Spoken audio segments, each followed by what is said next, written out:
মদিনার বাতাসে তখন এক অদ্ভুত প্রশান্তি। কিন্তু সেই নীরব রাতের ভেতরেও একটি প্রশ্ন ঘুরপাক খাচ্ছিল সাহাবীদের হৃদয়ে। আল্লাহর রসূল সাল্লাল্লাহু আলাইহি ওয়াসাল্লামের পরে উম্মতের মধ্যে সবচেয়ে মর্যাদাবান কে? কার ঈমান সবচেয়ে ধীর? আর জান্নাতের পথে সবচেয়ে অগ্রগামী কে? এই প্রশ্ন শুধু আজকের নয়, সাহাবীরাও কখনো কখনো এ নিয়ে চিন্তা করতেন। কারণ তারা জানতেন দুনিয়ার জীবন খুব সংক্ষিপ্ত, আসল জীবন তো আখিরাতেই। রসুলুল্লাহ সাল্লাল্লাহু আলাইহি ওয়াসাল্লাম তখন মসজিদে নববীতে বসে আছেন। চারপাশে প্রিয় সাহাবীগণ, কেউ কোরআন তেলাওয়াত করছেন, কেউ চুপচাপ রসুলুল্লাহ সাল্লাল্লাহু আলাইহি ওয়াসাল্লামের দিকে তাকিয়ে আছেন, কারো চোখে অশ্রু। কারণ তারা জানতেন এই মানুষ শুধু একজন নবী নন, তিনি আল্লাহর সবচেয়ে প্রিয় বান্দা। ঠিক তখনই রসুলুল্লাহ সাল্লাল্লাহু আলাইহি ওয়াসাল্লাম সাহাবীদের দিকে তাকিয়ে কোমল কণ্ঠে বললেন, যে ব্যক্তি আল্লাহর পথে তার সম্পদ ও জীবন সবচেয়ে বেশি উৎসর্গ করেছে সে হলো আবু বক্কর। মুহূর্তেই পুরো পরিবেশ নীরব হয়ে গেল। সবাই জানতেন এটি সাধারণ কোনো প্রশংসা নয়, এটি এমন একজন মানুষের কথা যিনি ইসলাম গ্রহণের প্রথম দিন থেকেই রসুলুল্লাহ সাল্লাল্লাহু আলাইহি ওয়াসাল্লামের ছায়াসঙ্গী ছিলেন। এখন আসি, আবু বক্কর সিদ্দিক রাদিয়াল্লাহু তাআলা আনহু কে ছিলেন?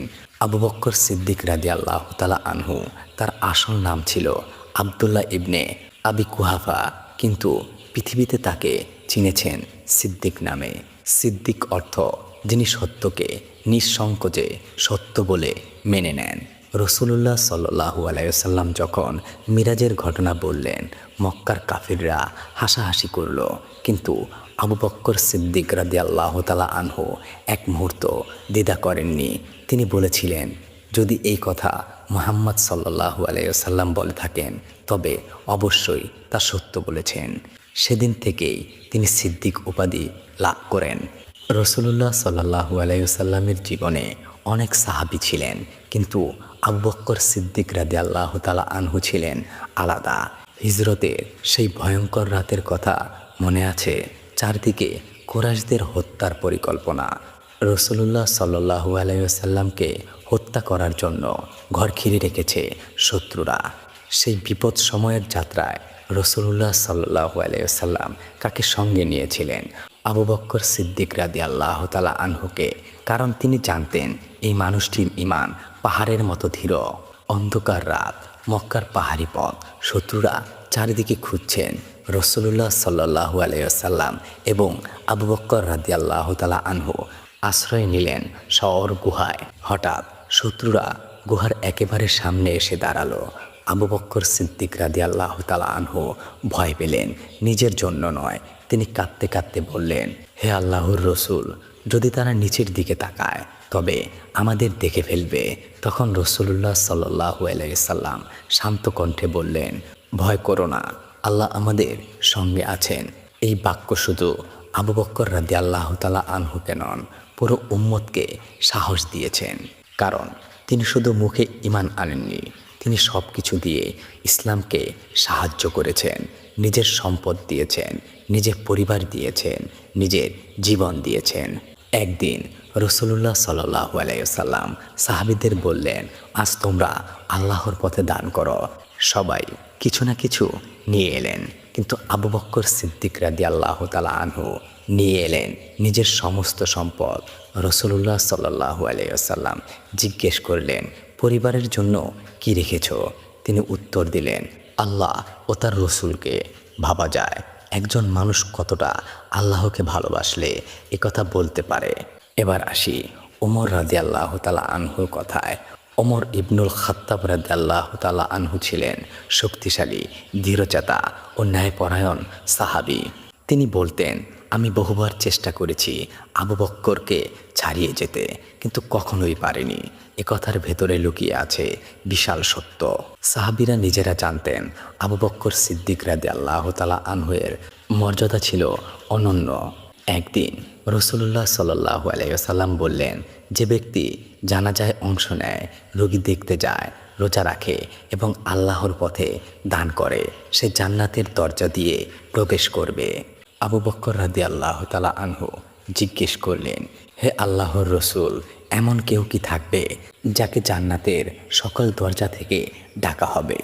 রসূলুল্লাহ সাল্লাল্লাহু আলাইহি ওয়াসাল্লাম হাসলেন, তারপর বললেন, হ্যাঁ, আর আমি আশা করি তুমি তাদের একজন। সাহাবীদের চোখ ভিজে উঠল, কারণ তারা বুঝতে পারলেন এটি সাধারণ মানুষ নন, এ মানুষটির জন্য আসমানও সাক্ষ্য দেয়।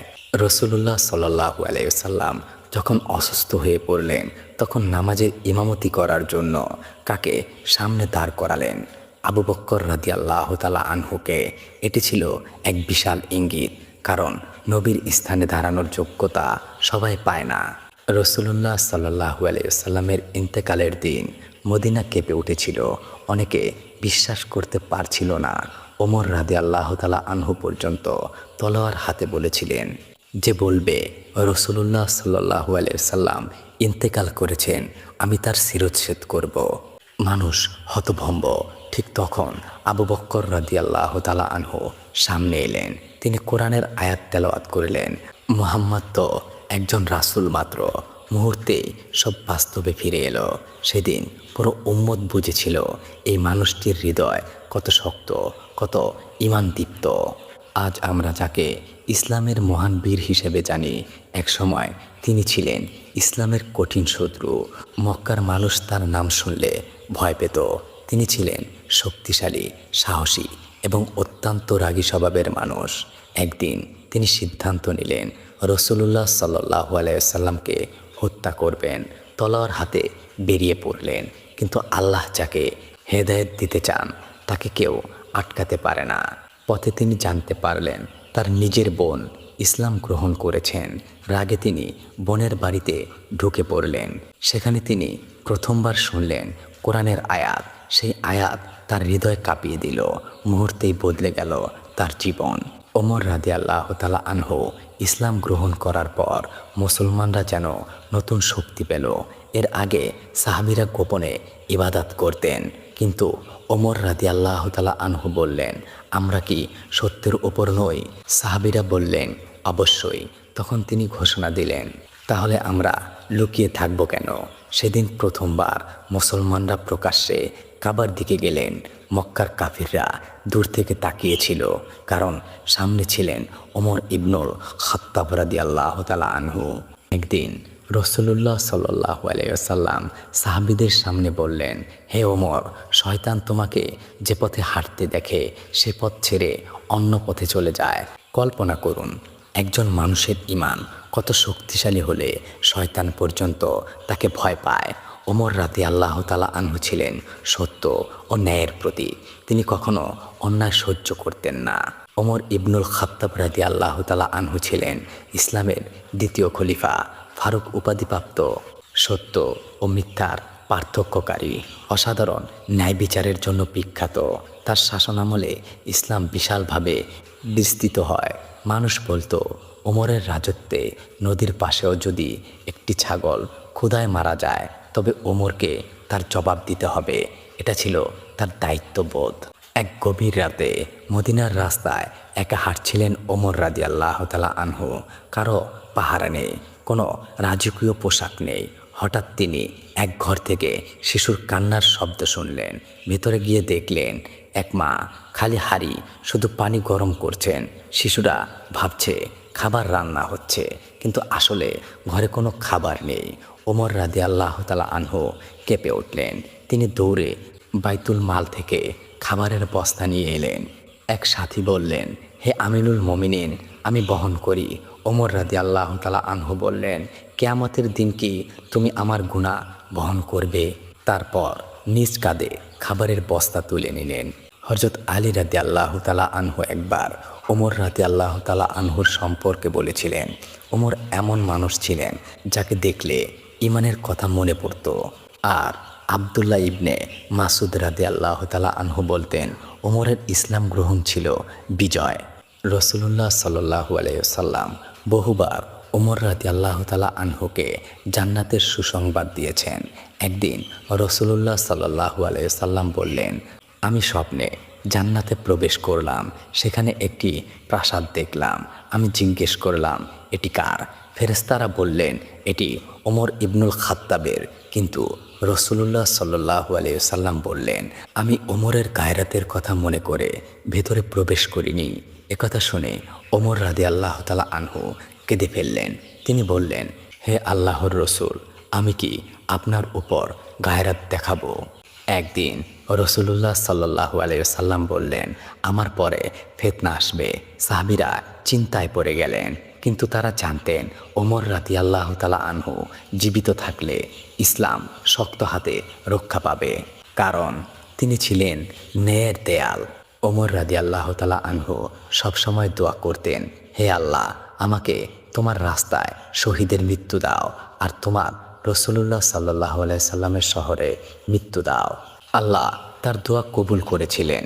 ফজরের নামাজে ইমামতি করার সময় এক আততায়ীর আঘাতে তিনি আহত হন। রক্ত ঝরছিল, তবুও তার চিন্তা ছিল উম্মত নিয়ে। মৃত্যুর আগে তিনি বারবার জিজ্ঞেস করছিলেন, মানুষ কি নামাজ আদায় করেছে? মদিনায় তখন দুপুর। সূর্যের আলো ধীরে ধীরে মসজিদে নববীর মাটিতে পড়েছে। সাহাবীরা রসুলুল্লাহ সাল্লাল্লাহু আলাইহি সাল্লামের চারপাশে বসে আছেন। কারো হাতে খেজুর, কারো চোখে অশ্রু, কারো হৃদয়ে আখিরাতের চিন্তা। ঠিক তখনই মসজিদের বাহিরে নরম পদধ্বনি শোনা গেল। একজন সাহাবী আসছেন। তাকে দেখেই রসুলুল্লাহ সাল্লাল্লাহু আলাইহি সাল্লাম নিজের বসার ভঙ্গি ঠিক করলেন, চাদর গুছিয়ে বসলেন। সাহাবীরা অবাক হয়ে গেলেন, কারণ একটু আগেও রসুলুল্লাহ সাল্লাল্লাহু আলাইহি সাল্লাম এত আনুষ্ঠানিকভাবে বসেননি। কিছুক্ষণ পর সেই সাহাবী ভেতরে প্রবেশ করলেন। তিনি হলেন ওসমান ইবনে আফফান রাদিয়াল্লাহু তাআলা আনহু। সাহাবীরা বিষয়টিকে লক্ষ্য করেছিল। পরে জিজ্ঞেস করা হলে রসুলুল্লাহ সাল্লাল্লাহু আলাইহি ওয়াসাল্লাম বললেন, আমি কি এমন একজন মানুষকে লজ্জা করব না যাকে ফেরেশতারাও লজ্জা করে? সুবহানাল্লাহ! ভাবুন তো, একজন মানুষের চরিত্র কত পবিত্র হলে ফেরেশতারাও তাকে সম্মান করে। ওসমান ইবনে আফফান রাদিয়াল্লাহু তাআলা আনহুর পরিচয়। ইসলামের তৃতীয় খলিফা, অত্যন্ত ধনী ব্যবসায়ী, অসাধারণ দানশীল, অত্যন্ত নম্র ও লজ্জাশীল। জুন নুরাইন উপাধিপ্রাপ্ত। জুন নুরাইন অর্থ দুই নূরের অধিকারী, কারণ রসুলুল্লাহ সাল্লাল্লাহু আলাইহি সাল্লামের দুই কন্যার সঙ্গে তার বিয়ে হয়েছিল। প্রথমে রুকাইয়া রাদিয়াল্লাহু তাআলা আনহার সঙ্গে, পরে তার ইন্তেকালের পর উম্মে কুলসুম রাদিয়াল্লাহু তাআলা আনহা এর সঙ্গে। ইতিহাসে আর কোনো মানুষ এই সম্মান পাননি। মদিনায় এক সময় পানির ভয়াবহ সংকট দেখা দিল। একটি কূপ ছিল বীরে রুমা, কিন্তু সেটি ছিল একটি ইহুদির মালিকানায়। মানুষকে টাকা দিয়ে পানি নিতে হতো। রসুলুল্লাহ সাল্লাল্লাহু আলাইহি সাল্লাম বললেন, কে এই কূপ কিনে মুসলমানদের জন্য ওয়াকফ করবে, তার জন্য জান্নাত রয়েছে। ওসমান রাদিয়াল্লাহু তাআলা আনহু সঙ্গে সঙ্গে কূপটি কিনে ফেললেন। এরপর থেকে সবাই বিনামূল্যে পানি পান করল। একবার তাবুক যুদ্ধের প্রস্তুতি চলছে। গরমের তীব্রতা, খাবারের সংকট, অর্থের অভাব, মুসলমানদের অবস্থা খুবই কঠিন। রসুলুল্লাহ সাল্লাল্লাহু আলাইহি সাল্লাম সবাইকে দান করতে উৎসাহ দিলেন। তখন ওসমান রাদিয়াল্লাহু তাআলা আনহু উঠে দাঁড়ালেন। তিনি একের পর এক উট, ঘোড়া ও স্বর্ণ দান করতে লাগলেন। সাহাবীরা তখন বিস্ময়ে তাকিয়ে রইলেন। রসুলুল্লাহ সাল্লাল্লাহু আলাইহি সাল্লাম এত খুশি হলেন যে বললেন, আজকের পর ওসমান যাই করুক তা তাকে ক্ষতি করবে না। এই কথাটি ছিল বিশাল সম্মান। ওসমান রাদিয়াল্লাহু তাআলা আনহু দিনে যেমন দানশীল ছিলেন, রাতে তেমনি ইবাদতকারী। মানুষ ঘুমিয়ে গেল, তিনি দীর্ঘ সময় কোরআন তেলাওয়াত করতেন। ইতিহাসে এসেছে তিনি এক রাতে পুরো কোরআন তেলাওয়াত করতেন। তার চোখ দিয়ে অশ্রু ঝরত, কারণ তিনি জানতেন আখিরাতের জীবনই আসল জীবন। আজ পৃথিবীর কোটি কোটি মুসলমান একই কোরআন তেলাওয়াত করছে। এর পেছনে ওসমান রাদিয়াল্লাহু তাআলা আনহুর বিশাল অবদান রয়েছে। তার খেলাফতের সময় বিভিন্ন অঞ্চলে কোরআনের উচ্চারণে পার্থক্য দেখা দিচ্ছিল। তখন তিনি কোরআনের একটি নির্ভুল সংকলন তৈরি করলেন। সে কপি বিভিন্ন দেশে পাঠানো হলো। এ কারণেই আজ পর্যন্ত মুসলমানদের কোরআন এক ও অভিন্ন। কিন্তু পৃথিবী সবসময় ভালো মানুষকে সহজে মেনে নেন না। একদল বিদ্রোহী মদিনা ঘিরে ফেলল। তারা ওসমান রাদিয়াল্লাহু তাআলা আনহুয়ের বাড়ি অবরোধ করল। সাহাবীরা যুদ্ধ করতে চাইলেন, কিন্তু ওসমান রাদিয়াল্লাহু তাআলা আনহু রক্তপাত চাননি। তিনি বললেন, আমি মুসলমানদের রক্তের কারণে আল্লাহর কাছে জবাবদিহি করতে চাই না। দিনের পর দিন তিনি অবরুদ্ধ থাকলেন। তার জীবনের শেষ মুহূর্তে তিনি রোজা রেখেছিলেন, ঘরের ভিতরে বসে কোরআন তেলাওয়াত করছিলেন। হঠাৎ বিদ্রোহীরা ঘরে ঢুকে পড়ল। সাহাবীদের এই লজ্জাশীল কোমল হৃদয়ের মানুষটিকে তারা নির্মমভাবে শহীদ করল। ইতিহাস বলে, যখন তাকে আঘাত করা হচ্ছিল তখন তার সামনে খোলা ছিল কোরআন, আর তার রক্ত কোরআনের পাতায় পড়েছিল। তার মৃত্যুর পর সাহাবীদের হৃদয় শোক নেমে আসে। মদিনা কেঁপে উঠেছিল, কারণ মুসলমানরা শুধু একজন খলিফাকে হারাননি, হারিয়েছিল এক বিশাল হৃদয়ের মানুষকে। আলী রাদিয়াল্লাহু তাআলা আনহু ওসমান রাদিয়াল্লাহু তাআলা আনহুয়ের ব্যাপারে অত্যন্ত সম্মান দেখাতেন, কারণ সবাই জানতেন তিনি ছিলেন জান্নাতের সুসংবাদপ্রাপ্ত মানুষদের একজন। দূরে যুদ্ধের প্রস্তুতি চলছে, বাতাসে ধুলো উড়ছে, সাহাবীদের চোখে আগুনের মতো ধীরতা, কারণ আজকের যুদ্ধ শুধু জমিনের নয়, আজকের যুদ্ধ সত্য ও মিথ্যা। রাসূলুল্লাহ সাল্লাল্লাহু আলাইহি সাল্লামের হাতে তখন ইসলামের পতাকা। সাহাবীরা অপেক্ষা করছেন, আজ এই পতাকা কার হাতে যাবে। রাসূলুল্লাহ সাল্লাল্লাহু আলাইহি সাল্লাম বললেন, আগামীকাল আমি এমন একজনের হাতে পতাকা দেব যিনি আল্লাহ ও তার রসুলকে ভালোবাসেন এবং আল্লাহ ও তার রসুলও তাকে ভালোবাসেন। সারা রাত সাহাবীদের মনে একটাই প্রশ্ন, সে সৌভাগ্যবান ব্যক্তিকে। পরদিন ফজরের পর সবাই অধীর আগ্রহে অপেক্ষা করছেন। রাসূলুল্লাহ সাল্লাল্লাহু আলাইহি সাল্লাম চারদিকে তাকিয়ে বললেন, আলী কোথায়? সাহাবীরা বললেন, তার চোখে ব্যথা।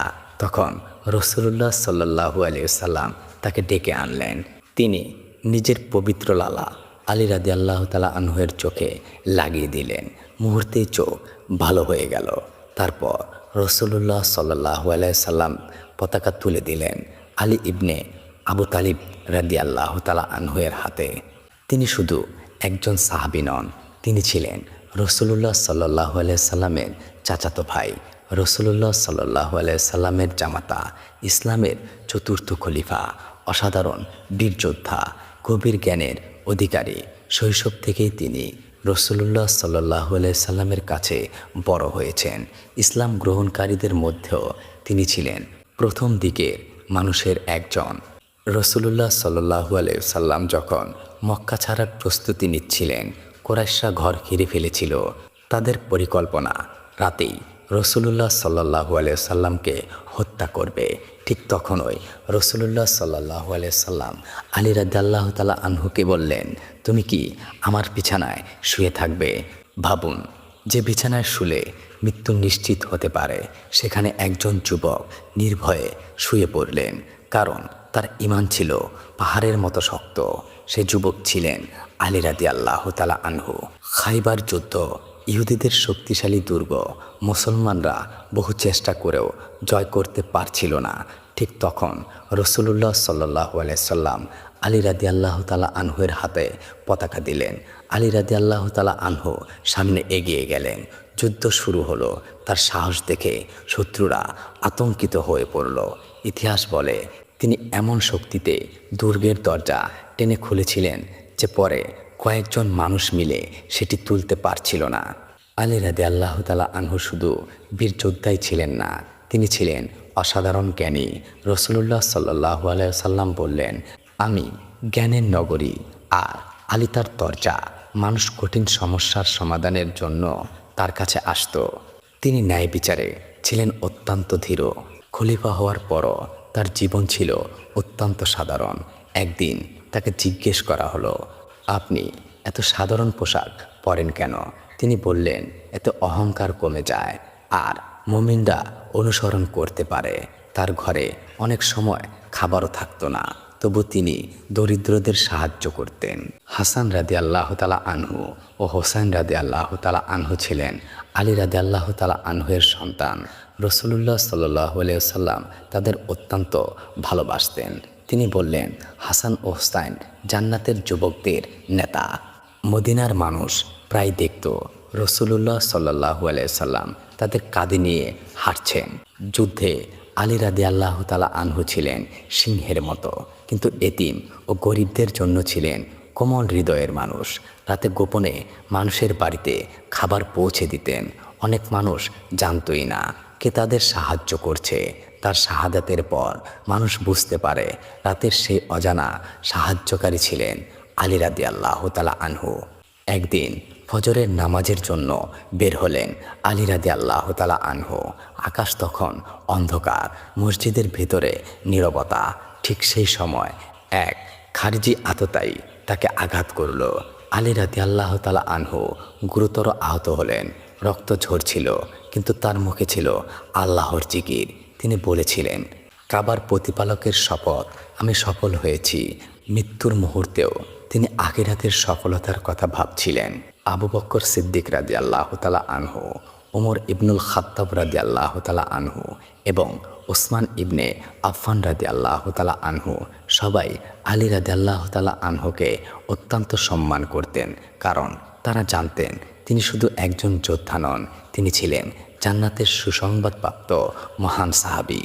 কিন্তু সামনে আসছে আরও বিস্ময়কর ঘটনা, কারণ এবার আসবেন এমন এক সাহাবী যার মৃত্যুর সময় আল্লাহর আরশ কেঁপে উঠেছিল। আর কে ছিলেন সেই সাহাবী যার পদচারণার শব্দ জান্নাতে শোনা গিয়েছিল? সেই অবিশ্বাস্য কাহিনী নিয়ে আসবে পরবর্তী পর্ব। আজকের জন্য এখানেই বিদায়। আসসালামু আলাইকুম ওয়া রাহমাতুল্লাহ। আল্লাহ হাফেজ।